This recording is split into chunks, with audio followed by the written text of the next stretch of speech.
Do you think departmental wise जो है औरतों को ज्यादा तरजीह दी जा रही है? At times, you don't find a lot of women candidates for those roles. Secondly, we also don't find these line managers accepting women. As a woman myself, I always advocate merit. पर अभी भी बहुत सारी जगहों पे ये male gaze exist करता है। It's like objectifying women. It is a part of our society. We cannot ignore it. Do you still feel कि DEI या जेंडर डाइवर्सिटी के जो रोल्स है मजीद उन्हें इफेक्टिव होने की जरूरत है, मजीद बेहतर होने की जरूरत है? What do you think about that? कि डाइवर्सिटी की जब हम बात करें तो सिर्फ मल्टी कल्चरल डाइवर्सिटी की आप बात नहीं करें. All kind of mindsets are to be respected. Do you feel that अभी भी बहुत सारे इदारों में ट्रेनिंग के नाम पे सिर्फ टिक बॉक्सेस मार्क किए जा रहे हैं? पेन पॉइंट्स आइडेंटिफाई किए जाएं ऑर्गेनाइजेशन के अंदर कि गैप्स कहाँ हैं. Then you need to evaluate and see whether those gaps can be fulfilled by a training और there are other aspects to it. Behavioural trainings का कल्चर से कितना लिंक है? बिहेवियरल ट्रेनिंग्स जो है पर से एक या दो ट्रेनिंग से बिहेवियर्स चेंज नहीं होते. बिहेवियर्स चेंज करने के लिए you need to have a proper system, a mechanism. A bad culture eats a good strategy for breakfast. कि what is the objective of the organisation. अच्छा, एचआर का जो फंक्शन है वो है क्या, मतलब why do we exist? Simple question है. We exist to create value for the shareholder. Are we able to do that और not? Obviously keeping the right aspects. Bismillahirrahmanirrahim. Assalamualaikum. Welcome back to yet another episode of No Cap with Zen Goplani. आज हमारी जो guest है वो किसी तारुफ की मोहताज नहीं है. मैम उरूसा हमारे साथ आज मौजूद है. ऑफ कोर्स एज पर उनके बकौल घाट घाट का पानी पिया है इन्होंने. बहुत सारी इंडस्ट्रीज में काम किया है, बहुत सारे नए नए लीडरशिप्स के साथ काम किया है और पुराने लोगों के साथ भी काम किया हुआ है. बहुत कुछ जानेंगे इनके बारे में. ऑफ कोर्स डाइवर्सिटी समझेंगे कि डाइवर्सिटी में क्या चल रहा है, चीजें किस तरह से डेवलप हो रही है, लर्निंग डेवलपमेंट का कल्चर क्या है एंड नई जनरेशन की डिसरप्शंस क्या क्या है. ये सारी बात इंशाल्लाह हम इनसे गुफ्तगू करेंगे. बहुत बहुत शुक्रिया उरूसा हमें ज्वाइन करने के लिए. अस्सलाम वालेकुम. I am Urusa Miraj, currently serving as head of corporate communication and chief people officer at Jaffer Brothers. As far as my career is concerned, it spanned over three tenures or three aspects. One starting with teaching, then training and moving into HR, then 2 decades in HR per se, as well as taking on corporate communications, and now the third one is leading my own podcast, which is Rise Beyond Titles. So this is what my career journey has been. Ghat ghat ka to pani piya, but I would comfortably say that I'm in a learning curve right now. Thank you so much Urusa for joining us today. How are you doing today? I am good, and I will try to resonate the energy that you are sharing right now. Inshallah, So I will. I'll do my best. Perfect. Looking forward. Urusa, as you know, 3 segments हमारे चलेंगे. Of course है. हर segment का अपने नाम दिया है. पहला segment है डाइवर्सिटी के ऊपर खास तौर पे. Perfect. आप एक प्योरली मेल डोमिनेटेड कंपनीज में आपने काफी काम किया है, जिसमें energy, manufacturing, INGO, so many things that you have worked through. और स्पेशली जब हम बात करते हैं HR की फील्ड के अंदर भी एक ऐसा रहा है, मर्दों का इसमें बहुत एलिमेंट रहा है. नाउ अब आप देख रहे हैं, you are women leadership right now. Simple सवाल ये है, ये अचीवमेंट, ये लैडर क्लाइंब करते वक्त आपको did it require rebellious attitude or was it more of कि आपने सिस्टम को मास्टर किया है over the years? I think ये फील करने पे है. जैसे हम कहते हैं ना कि सर्दी को जितना फील करो उतना फील होती है जी. इसी तरह ये भी ऐसी चीज है कि जहां आप फील करें. अभी भी I still find my self sitting in rooms filled with men, and Yes. I'm representing as the only woman. Yes. But I think I've gotten the hang of it. Initially, yes, there were elements where I felt that being a woman, I was kind of looked at in a certain segment के ये नई आई हुई लड़की हमें क्या सिखाएगी, and तो इस तरह की चीजें रही हैं. But I think I've never taken it to heart. So it's about how you look at it and how you work around it. And at the end of the day, if you establish your credibility, you're never looked at as a woman or a man, but you're always recognized as someone who's adding value. So I think it depends on the individual, herself, and that's what my experience has been. So I have never felt that I have been my efforts or my recognition has been marginalized because I'm a woman. Great. Now, when you say about that, you feel that your efforts were never marginalized. Yeah. However, हम आज भी देखते हैं, अगर Pakistani landscape की बात की जाए, DEI के ऊपर तो बहुत लोग काम कर रहे हैं.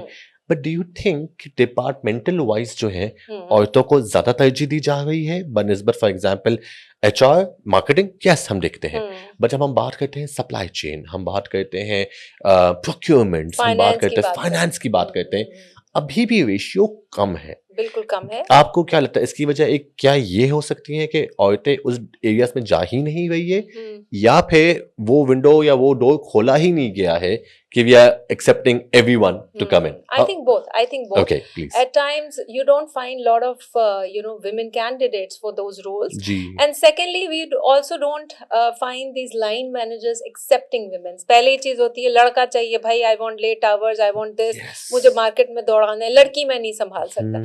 So I think both scenarios exist. But as a woman myself, I always advocate merit. और मैं खुद जाके अगर कोई ऐसी चीज मेरे कानों में पड़ती है कि लाइन मैनेजर एक्सेप्ट नहीं करता, मैं बाकायदा लड़ाई करती हूँ कि that's not going to happen. If on a merit a woman succeeds and fits the role, we will have to induct woman, and I'll make sure that she is welcomed and she is settled and she is accommodated. So I think being in this position as a woman also helps in bringing in more women. So I think that's what it is.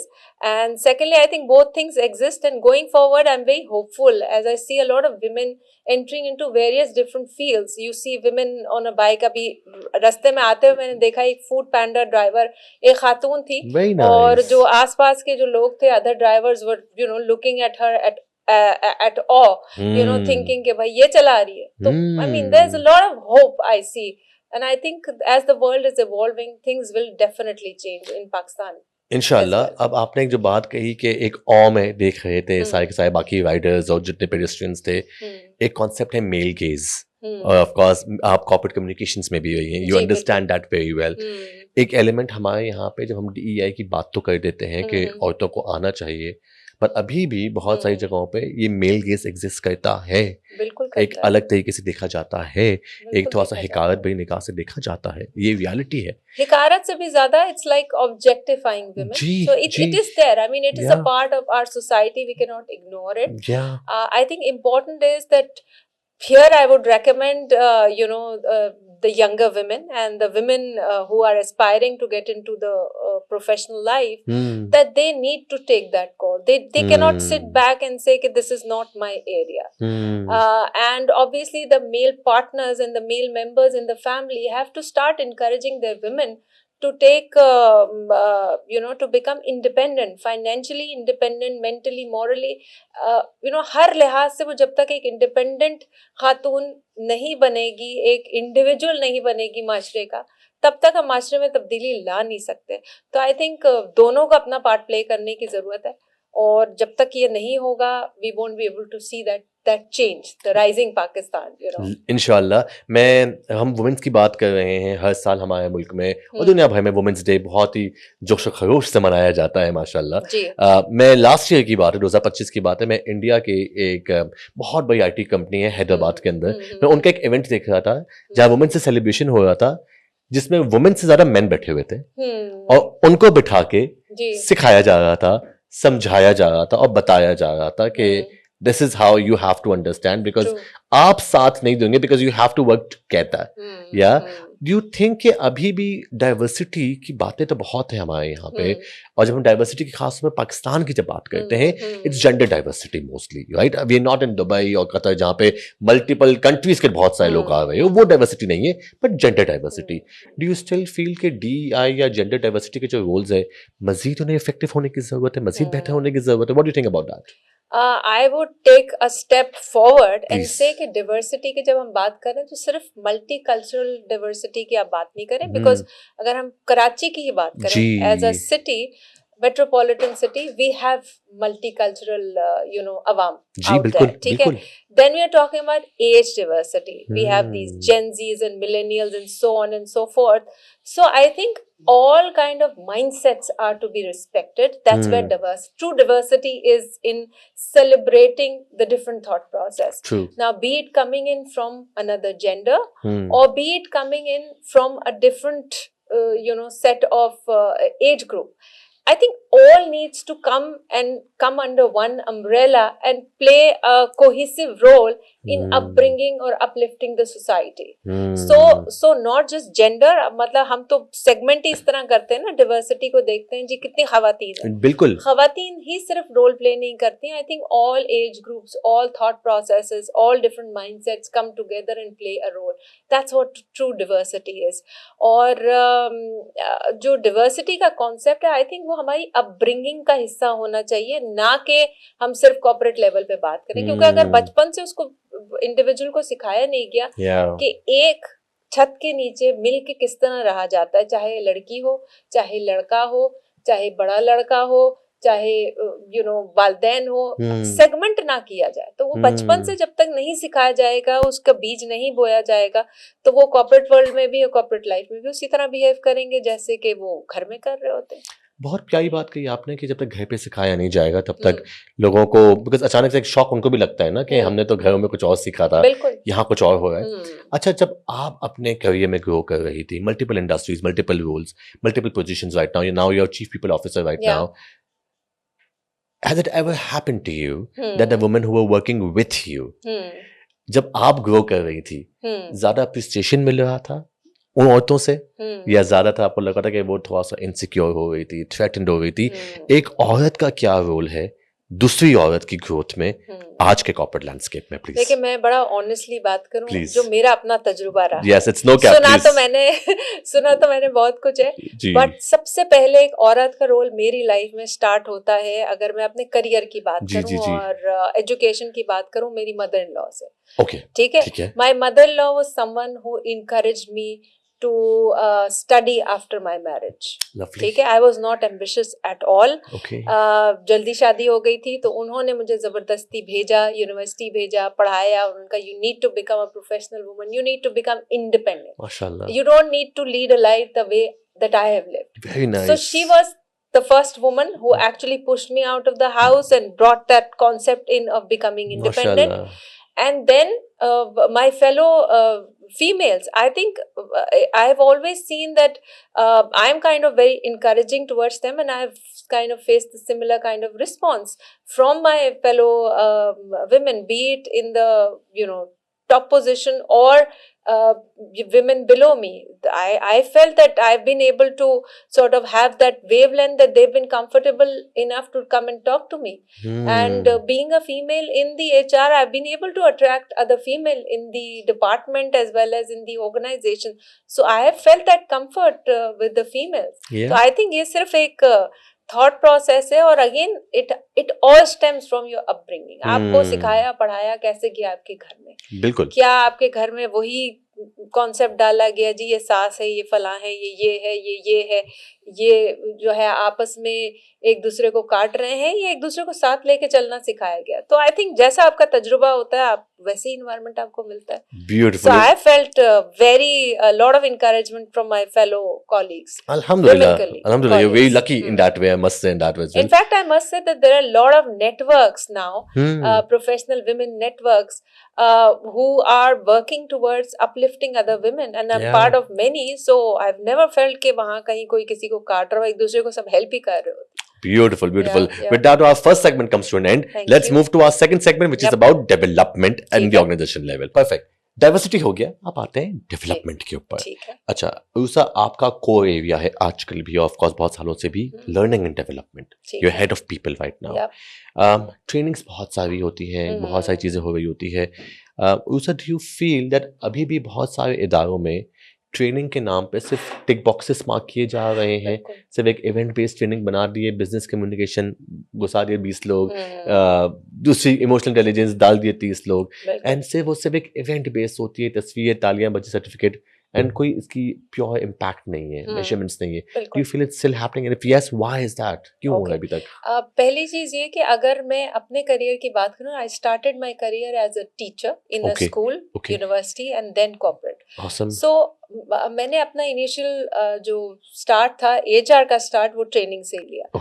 Training कराते कराते एक point में मुझे feel होने लगा कि I am not adding value. There is more to this whole segment, and that's what diverted me or attracted me towards HR, where I thought I will be able to create better value. सही. So having said that, I think still the perspective is the same कि भाई कोई मसला है, इसकी training करा दो. देखिए, सबसे पहले पेन पॉइंट्स आइडेंटिफाई किए जाएं ऑर्गेनाइजेशन के अंदर कि गैप्स कहाँ हैं. Then you need to evaluate and see whether those gaps can be fulfilled by training और there are other aspects to it. और हम एक बात करते हैं होलिस्टिक ट्रेनिंग मेथोडोलॉजी की, व्हिच इज सिंपली 3 एस्पेक्ट्स, 70-20-10, जिसको हम बड़ा नॉर्मल टर्मिनोलॉजी में कहते हैं कि it's a very known terminology, 70-20-10, whereas 70% of the learning takes place on the job. Yes. Okay, 20% is through exposure, social learning, and 10%, only 10% is formal training. Yes. ठीक है, फिर वो भी फॉर्मल ट्रेनिंग भी टारगेटेड होनी चाहिए, स्किल बेस्ड होनी चाहिए. रैंडम कोई मोटिवेशन सेशन करा लें, उससे कोई ट्रेनिंग नहीं होती. तो until unless people who are involved in this aspect of developing trainings and conducting training, they need to understand it holistically. ठीक है, तो एक तो holistic understanding का बड़ा फुकदान है, और दूसरा आपने बहुत अच्छी बात की कि culturally हम पढ़ने, सीखने, समझने से बहुत दूर भागते हैं. ठीक है, तो LMS आ गया, okay, it's a fad, करना है, digital training. You think it's a fad? It is a fad to a certain extent, provided that you're using it and applying it properly, again in a holistic manner. ठीक है, बहुत अच्छी चीज है, जबरदस्त चीज है, because कम टाइम में at very low cost you're providing opportunity for a larger number of people to go through learning. But that will only cover the 10%, and that 10% has to be very directed, very targeted, very skill based, touching upon the core areas which needs to be developed. In that perspective, yes, it's a great tool. Not just a fad, but something that should be adopted, that should be utilized. Technology तो आपको लगानी है ना, आप you can't run away from that. Of course. तो आपने उसको add करना है, but holistically करें. Then it has to be coupled with blended learning. It has to be coupled with the social part, the exposure part, plus the 70% of on the job. If it is holistic, it is blended, it will, give you great value. But if it's not there, it is just one off. I think important ये है, देखें, हर चीज को हम कहते हैं ना, communication का एसेंस क्या है, इंटेंट से शुरू होता है. ये भी एक कम्युनिकेशन है. इंटेंट क्या है? इंटेंट खाना पूरी है तो फिर आप खाना पूरी करेंगे. इंटेंट कुछ सिखाना है, बताना है, तो कहीं ना कहीं आप वो सही रास्ते पे पहुंच जाएंगे. तो इंटेंट मैटर्स. बहुत खूबसूरत बात कही आपने इंटेंट के ऊपर. एंड जहाँ ये बहुत अच्छी चीज है, वहीं बहुत ज्यादा सब्जेक्टिव भी हो जाता है, बिकॉज पता नहीं ना इंटेंट क्या है क्या नहीं, हम कैसे कैसे के इंटेंट जज कर सकते हैं. एक और एलिमेंट दूसरा ये भी देखा जाता है जब हम ट्रेनिंग्स की बात करते हैं, external trainers versus internal trainers की डिबेट. ये एक ऐसी डिबेट है, because I am being an external trainer for lot of clients, ये बहुत एक लॉन्ग एलिमेंट चलता है, जहाँ पे कई बार कंपनीज होती है वो इंटरनल ट्रेनर्स को स्किल बेस्ड ट्रेनिंग्स के ऊपर तो काफी हद तक ट्रेन कर देती है, बैंकिंग कॉन्सेप्ट्स हो गई, मैन्युफैक्चरिंग चीजें हो गई, पर एक्सटर्नल ट्रेनर्स को भी रेगुलरली इंगेज किया जा रहा होता है, topic expert, subject experts and all together. But वो रिश्ता बहुत शॉर्ट लिव्ड होता है एक्सटर्नल ट्रेनर्स का, क्योंकि वो इम्पैक्ट खुद ही नहीं देख पाते. जो कंपनीज कहती है आप खुद ट्रेनर वही हैं, आपने खुद अंदाजा लगाया इस बात पे. Even being a teacher of university students, जहाँ पे एक सेमेस्टर गुजारती हैं, आप एक प्रोग्रेस जर्नी जरूर देखती हैं. बट एक्सटर्नल ट्रेनर से आप एंगेज करते हैं, we talk about top names of the country right now, you charge millions in a day, still वो इम्पैक्ट कहीं ना कहीं से एलिमेंट मिसिंग हो जाता है. आपकी पहली बात सही है कि होलिस्टिक लर्निंग की एलिमेंट है, बट ये डिबेट क्या वाकई में एग्जिस्ट करनी चाहिए, या इंटरनल एक्सटर्नल को साथ काम करना है? HR L&D की जिम्मेदारी है कि उन्हें बहुत अच्छी तरह अलाइन करे, या इंटरनल्स को इस लेवल पे लेके आ जाए कि एक्सटर्नल के लेवल पे आके चले जाए? एक और चीज ऐड करूंगा, बिकॉज प्रॉब्लम ये भी होती है कि जब इंटरनल बहुत अच्छे हो जाते हैं तो वो छोड़ के चले जाते हैं. ये भी एक बहुत बड़ा मसला है. बहुत एक्सटर्नल ट्रेनर्स को आप जानते हैं वो इंटरनल ट्रेनर्स थे, छोड़ के चले गए because they were so good. इस बारे में आपका क्या ख्याल है? I think there is no one formula fits all. Okay. It depends on the organization, it depends on the requirements, it depends on what kind of learning requirements are there, what kind of gaps are there. So I can't say this one formula fits all, but what is a good way of managing the blend is, again, you need to identify what are the gaps. Then secondly, which one of those gaps can be filled through training. B, prioritising. I think हमारी चीज ये होती है कि हम बहुत कुछ करना चाहते हैं, नहीं हो सकता. यू नीड टू प्रायोरिटाइज, ठीक है, you need to make the right choices. इस साल के मेरे बिजनेस गोल्स क्या हैं? Yes. क्या मेरे स्किल गैप्स बिजनेस गोल्स को फुलफिल कर रहे हैं, नहीं कर रहे? वो गैप्स कौन से हैं जो डायरेक्टली इम्पैक्ट करेंगे मेरे बिजनेस अचीवमेंट पे या मेरी ऑर्गेनाइजेशनल ऑब्जेक्टिव के अचीवमेंट पे? अगर वो अलाइंड है, हो गए, लेट्स पिक 2. इन 2 को मैंने पूरा साल इन पे मेहनत करनी है ताकि मेरे लोग इतने इक्विप्ड हो जाएं so that they are able to deliver those objectives for the organisation. Again with those two, what kind of best approach can I adopt? ठीक है, A, that is cost effective, B, that is blended. So I think there are a lot of questions which need to be answered before actually doing a training ये answer करेगा कौन? ये answer करेगा business का line manager, business along with HR, because HR provides that platform. HR is the knowledge base. HR has the capability and a better understanding, and they can take a guided session to conduct a very specific need analysis as to what needs to be done with the business, with the line managers. Interesting. Until that combination is not there, that understanding is not there of the business, and until that collaboration is not there, you cannot achieve results. And definitely जब collaboration की बात कही है कि जी. a lot of times ये collaboration ही missing है बिल्कुल, because business के पास टाइम नहीं है बिजनेस के पास टाइम और नहीं आपने है. कहा प्रायोरिटाइजेशन नहीं है, उनकी बिल्कुल. प्रायोरिटीज में ही नहीं है कहीं ना बिल्कुल. कहीं से element.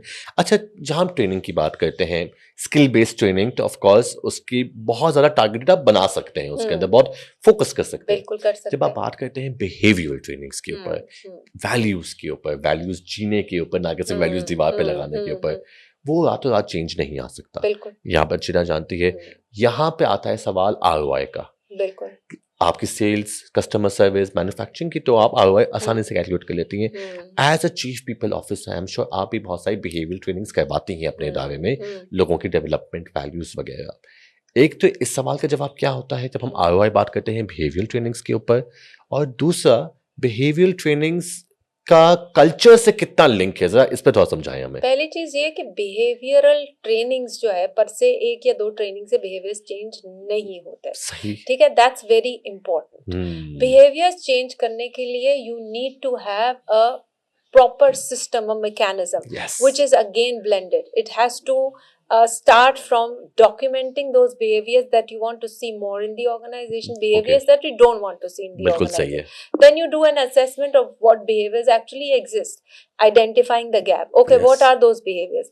Then is the leadership emitting those behaviors? It has to start from the top. Yeah. If it is there, I mean, for example, in your household, there are certain behaviors that are there, there are certain behaviors that are not there. Some unsaid rules and some said rules. You don't behave accordingly. How can you expect your children to behave? बिल्कुल. And sometimes you don't have to teach them formally. Yeah. It just becomes the part of your DNA. So are you making it part of your DNA? So I would like to keep the behavioral aspect separate from developing a training plan. Probably behavioral aspects are long term. It has to stem into each and every process that you are running. Yeah. If your behaviors are well designed and your leadership and your top, starting from the board, are committed onto it, they are exhibiting those behaviors, they're serious about it, as simple as attending the meetings on time. बिल्कुल सही है. If your top man is coming like 5 minutes late casually, and then no excuses, I'm sorry, nobody will apply to that. But if your top guy is appearing 1 minute earlier to the meeting, then you will have everybody coming in on time. अभी आप देखें ना, हमने जो एक rule लग गया, एक पेनल्टी लगी है कि इतने चालान होगा, आपने ये चलाना है. सब सिग्नल की पासदारी कर रहे हैं. Yes. So it has to be accompanied by what are the penalties, what are the consequences. Behaviors will be changed through consequences, and similarly, right behaviors need to be rewarded. It has to be shown into the organization. If you behave in these manners, you will be the person who will be kind of appreciated, rewarded. So you have to have a comprehensive method and a process around it. It's not a training problem. I'm sorry. That's what I said. Identify gaps, pain points, and say this can be covered through training. This cannot. For this, I need to do something else. So ये training का मामला ही नहीं है मेरी नजर में. बहुत अच्छी बात कही. जब आप बिहेवियर्स की बात कर रही हैं, बहुत खूबसूरत आपने बात कही कि rewards and of course punishments consequences के जी। होना चाहिए, पेन एंड प्लेजर वाला कॉन्सेप्ट जो आता है इंसान की फितरत का। एक और चीज मैं ऐड करना चाहूंगा, मैंने एक चीज मैंने भी ऑब्जर्व किया, आप मुझे गाइड कर सकती हैं, डिपार्टमेंटल वाइज भी जो है कल्चर्स मुख्तलिफ हो रहे होते हैं। बिल्कुल। कुछ डिपार्टमेंट्स को बॉस, सीईओ साहब, सेठ साहब हाथ नहीं लगाने देते। फॉर एग्जांपल सेल्स, बिल्कुल। वहां पे कुछ भी चल रहा है, जो भी हो रहा है, सिर्फ नंबर्स की अकाउंटेबिलिटी है। आगे वो चिल्लाता है, चीखता है, बहुत कुछ कहता है, और ये आपने खुद देखा होगा बहुत सारे दायरों में। वहां पे मतलब एक ही दायरों में हमने देखा है जहां पे L&D, HR, मार्केटिंग सब कुछ अच्छा चल रहा है, everybody is in best form, but वहीं उन्हीं के नीचे एक और ऑफिस है सेल्स का, जहां पूरी तरह जो है ना बुरी मच्छी मार्केट बनी हुई है। लोग स्ट्रेस्ड हैं, लोग एंजाइटी में है, 10 मसले चल रहे हैं। As a chief people officer yourself and of course as top leadership जब हम बात कर रहे होते हैं, यहाँ पे क्या करने की जरूरत है? बिकॉज वहां ने खुला छूट दिया हुआ है कि वो टारगेट के नाम पे, नंबर्स के नाम पे एक्सप्लॉइट कर रहा है, स्ट्रेस कर रहा है, तंग कर रहा है लोगों को। यंग लड़कों को ब्लड प्रेशर की बीमारियां दे दी गई है। यहाँ पे क्या चल रहा है? तो इसका मतलब है ऑर्गेनाइजेशन में, उस ऑर्गेनाइजेशन में कल्चर नाम की कोई चीज नहीं है। बिल्कुल। It's just like, you know, this suits me, let's do this. तो या तो कल्चर है या नहीं है। देखिए, पहली बात ये, या तो आपने उस कल्चर को क्राफ्ट किया है मेहनत से, बड़ी मेहनत से पनपना पड़ता है उस कल्चर को, और संभाल के रखना पड़ता है, वरना कल्चर तो बन जाएगा ना, खुद व खुद बनेगा। बिल्कुल। कल्चर थोड़ी रुकेगा, कल्चर तो बनेगा, वो बहते पानी की तरह है, वो कुछ किसी और शक्ल में बन जाएगा और फिर अपनी मर्जी का शेप ले लेगा। तो इसका मतलब है उस ऑर्गेनाइजेशन में अपनी मर्जी का कल्चर बना हुआ है। So then what can HR do? पहली चीज तो ये कि क्या लीडर, देखिए, it all starts from the top. How committed are your leaders? Your leaders are committed, I have seen things fall in place. Problems होते हैं, मसले होते हैं, gaps आते हैं, but if the board and the leadership has set the right tone, things will eventually fall into place. Those are fixable issues. But if the leadership is not committed, if the board is not committed, if your Seth Saab is not valuing HR, is not giving HR that value on the table, I'm sorry, फिर I mean नौकरी कर लो फिर, मतलब। So do you think that is the case in our country? कि काफी सारे सेठ साहब नहीं कर रहे वैल्यू? बिल्कुल नहीं कर रहे, बिल्कुल नहीं कर रहे, और कहीं कर भी रहे, ऐसा नहीं है कि नहीं कर रहे। सारे पांच उंगलियां बराबर नहीं होती। तो जहां कर रहे हैं वहां आप मतलब you know that you can name those organizations and people want to go there. They have their own brand and they are established brands, and people recognize it. So it's something which is non-tangible, but it's very visible. That's the beauty of a culture, because it's non-tangible, but it's so visible. It's out there. It's right there. And I think it's important that what is it that the top owners or the shareholders want to build. If they don't want to build it, then obviously they will have the HR who is just punching numbers and ticking boxes and filling in the paper. So what kind of HR do you want to do? I think it's an individual's preference and personality and the kind of individual situation, I would say, but I think I'd leave it out there. I won't say much about it. One more question before we end this segment. आपने leadership की बात कही है, आपने culture की बात कही है, ट्रेनिंग की बात की, बहुत सही बातें की हैं। I read somewhere a bad culture eats a good strategy for breakfast. कि सबसे पहली चीज वो जो खाती है वो स्ट्रैटेजी खा जाती है। अक्सर ये देखा जाता है जब हम लर्निंग की बात करते हैं, ट्रेनिंग की बात करते हैं, हर टीयर की अलग अलग लेवल पे डेवलपमेंटल नीड्स आ रही होती है, पर एक बहुत बड़ा गैप आ जाता है उन लोगों से जो एक्चुअली कस्टमर फेसिंग है, जो एक्चुअली बिजनेस की बैकबोन चला रहे हैं, और उन लोगों के बीच में जो कि बड़े बड़े फैसले कर रहे हैं। और ट्रेनिंग्स में भी आप देखती हैं उषा कि आपकी जो बॉटम टीयर है उसके लिए आपने कोई लोकल या इंटरनल ट्रेनर के साथ काम कर लिया, आपकी टॉप टीयर को आप लम्स भेजेंगे, हार्वर्ड भेज देंगे, ऑक्सफोर्ड भेज देंगे, INSEAD भेज देंगे, बड़े बड़े प्रोग्राम्स में भेजेंगे जहाँ हर चीज बहुत अच्छी है, मगर वो चीज नीचे शायद आ नहीं पा रही है, या फिर वो उनको नीचे वालों का पेन पॉइंट नहीं पता है। As HR, as chief people person, because you're chief people officer, आपको ये बहुत इंटरेस्टिंग और बहुत जिम्मेदारी वाला वो है, people, you are responsible after people. ये गैप कैसे आप कम कर रही है और कैसे कम करना भी चाहिए दावों को, अगर इस पे कुछ गाइड करें?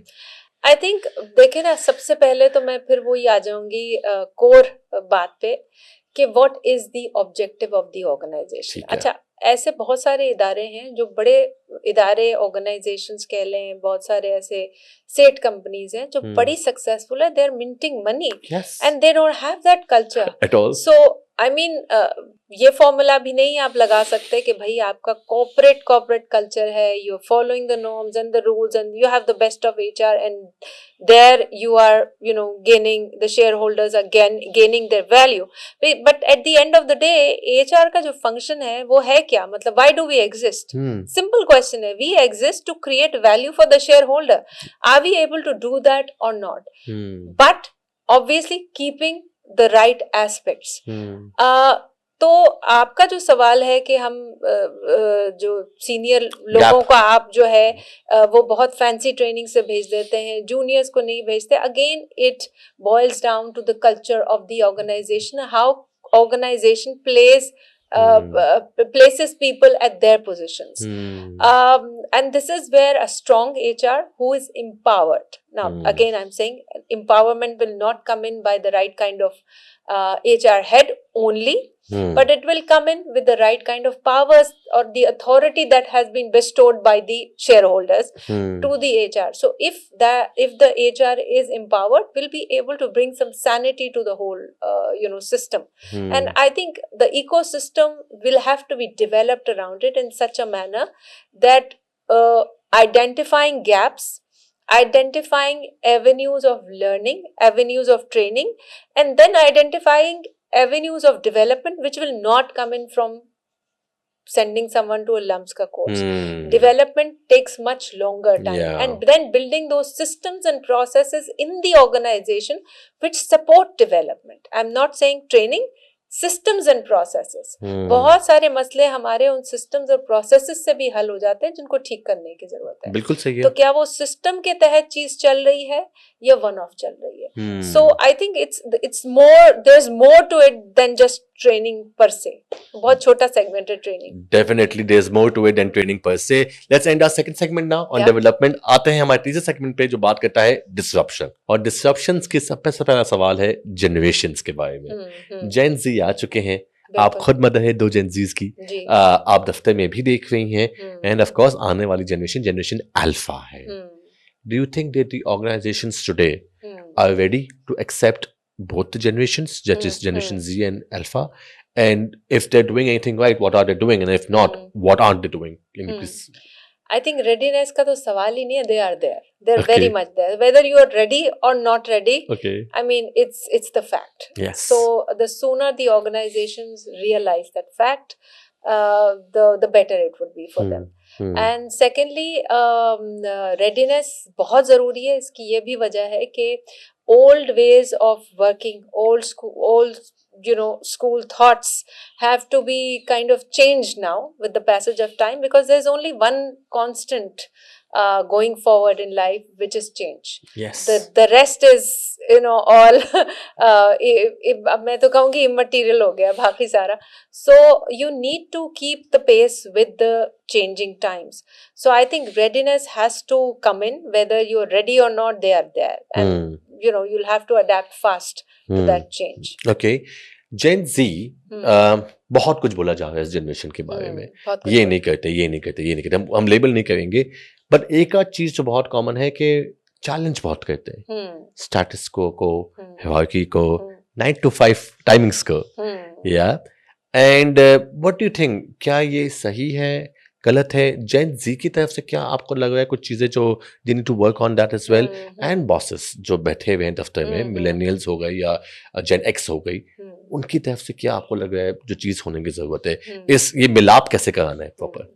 I think to be very honest, I feel Gen Zs are kind of misunderstood. Secondly, अगर आप मेरा opinion पूछे तो I love Gen Zs. Okay, great. मैं तो ये सोचती हूँ मैं बहुत जल्दी पैदा हो गई. मुझे अब पैदा होना चाहिए था. Right. Because I think they are way too smarter for our generation, because there's still a lot of things that I kind of have to go back and learn it from my kids. And मुझे लगता है कि जब हम छोटे थे हम अपने पेरेंट्स से सीखते थे. अब हम अपने बच्चों से सीख रहे हैं. तो आई मीन मतलब निग्लेक्टेड या हम डिप्राइव्ड जनरेशन तो हमारी है, मिलेनियल्स बिकॉज की बिकॉज हम लोग जो है अपने पेरेंट्स से डर के रहे, अब बच्चों से डर के रह रहे हैं।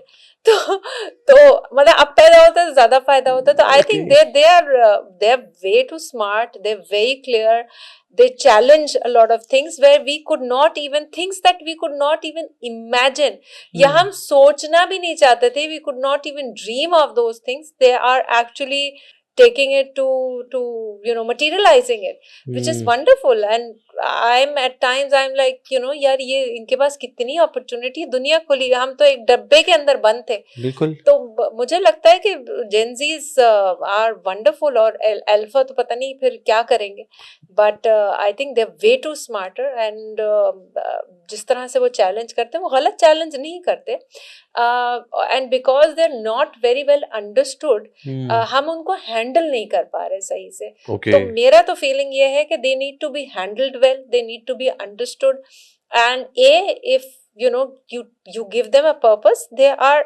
are committed. They get hooked onto a purpose rather than a job per se. They're not scared of a job. Okay. They are they're like ready made venture capitalists, चलते फिरते वो हैं entrepreneurs हैं. So they are willing and ready to challenge any norm that does not resonate with their thought process.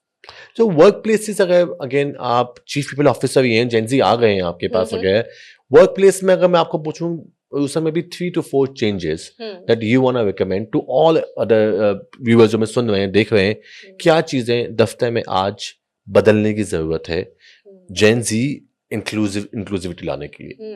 आप 2 से 3 चीजें भी आप हमें गाइड कर थोड़ी सकें। बाउंड्रीज कम कर देनी पड़ेंगी, हमें ये Okay. सोचना बंद कर देना पड़ेगा हम बहुत सीनियर है, Okay. ये रेडी होना पड़ेगा कि there is a lot that we need to learn from them.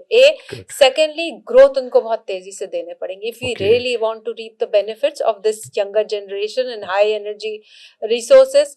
Secondly obviously हमें इनको डब्बे में नहीं बंद करना, हमें इनको फ्लेक्सिबिलिटी देनी पड़ेगी, हमें इन्हें flexibility in all terms. We'll have to empower them to actually for them to grow and thrive, not just survive but thrive. We Yeah. were survivors, they want to thrive. Yeah. So we need to give them those avenues where they could actually thrive, and they have the capability to multitask. So we need to give them again एक JD या boundary में बांध के नहीं रखना, multitasking की opportunity देनी है। और कहीं ना कहीं दैट एंटरप्रेन्योरल माइंडसेट है उसको हमने आग देनी है, उसको हमें अपॉर्चुनिटी देनी है ताकि वो वहां पे उसको पनप सके और उसको बढ़ा सके, and obviously at the end of the day benefit the organisations. And I think anything and everything that we need to do, we need to go and ask them. Their opinion matters, and we need to start taking their opinion very seriously rather than just our method of just seeking it from the top. Perfect. नीचे से उठाएं फिर top को convince करें। तो I think we as HR need to play a balancing role in the organisation, and that's where the true diversity is, that we need to balance the experience with the energy that these young people have, and blending it in such a manner that eventually it brings benefit out to the organization and increases the shareholder value. Perfect. So ये तो समझ में आ गया कि flexibility दें, empowerment करें, तेजी से ग्रोथ दें, डब्बे में ना डालें, ये तो एक मैनेजमेंट को करनी है। इन जेनजी को क्या करना है अब? क्योंकि इनकी नीड्स मुख्तलिफ हैं, इनकी ख्वाहिशात, एस्पिरेशंस मुख्तलिफ है। जिस तरह करियर को हम देखते थे शायद उस लेंस से नहीं देख रहे हैं। What maybe 2-3 tips that you want to give to Gen Zs out there, what they need to start doing it while working in an organization? I think Gen Zs को भी समझना चाहिए, then they need to go and speak to the right people who can actually make a difference, because if they feel they are misfit into an organization, even if they would quit from that avenue, give it a try by speaking it out, by talking to the right people for that organization to accept them or adapt that change. So I think kyunki change drivers hain, they can actually facilitate in the whole journey. And thirdly, the way the older generation needs to understand them, I think they also need to kind of understand the perspective of the older generation to actually blend it in the organization in such a manner कि वो beneficial हो उनके लिए भी और organisation के लिए भी. And thirdly, I mean there is no harm in learning a few things from the experience. So if they are able to, if let's say it's a group of people coming in together, experience is there, energy is there, vibrance is there, new ideas are there, ability to take risks. If it blends in perfectly, imagine the kind of benefit it would bring to the organization. So you cannot disregard the experience and the exposure these the older generation have versus the kind of support that this group of people could bring in.